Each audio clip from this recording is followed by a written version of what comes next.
جب صلح حدیبیہ کا معاہدہ ہو گیا تھا تو یہ 10 سال کے لیے جنگ بندی کا معاہدہ تھا کچھ شرائط پہ.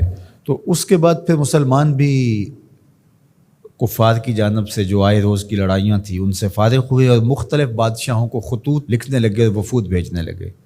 ادھر عرب بھی کھلم کھلا تجارت کرنے لگے.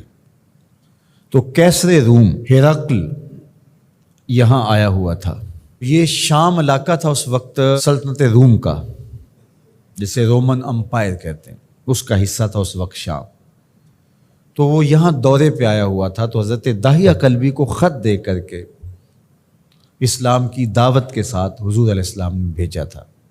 اس کو پتہ چلا کہ میری طرف ایک نامہ بر پیغام لے کر آیا ہے، تو اس نے خط وصول کرنے سے قبل معلومات لینا چاہیے اور کہا کہ کوئی شخص عرب کا آیا ہو حجاز کا تو اسے بلا کے لاؤ تاکہ ہم پہلے معلومات لے لیں. تو ابو سفیان ابھی اسلام قبول نہیں کیا تھا انہوں نے، تو وہ تاجرانہ غرض سے شام میں موجود تھے، تو انہیں بادشاہ کے ہاں پیش کر دیا گیا.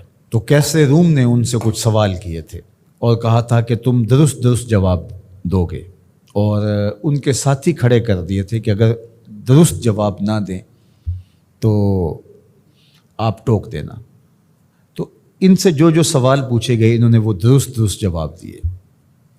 وہ ایک قصہ طویل ہے، لیکن اس واقعہ میں سے ایک چیز جو یہاں حضرت امام بخاری نے، امام مسلم نے اپنی اپنی اسناد کے ساتھ روایت کی ہے. اس نے سوال کرتے ہوئے کہا فماذا یامرکم، وہ تمہیں کیا حکم دیتے ہیں؟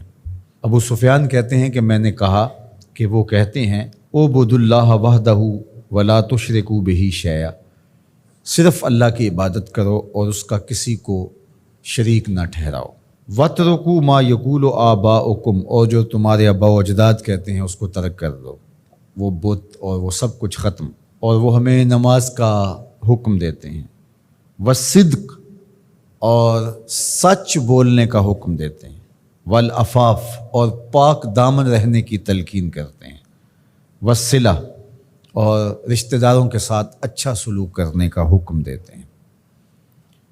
تو حضور علیہ السلام کی بنیادی تعلیمات، ان میں سچ کو اختیار کرنے کی تلقین فرمائی گئی.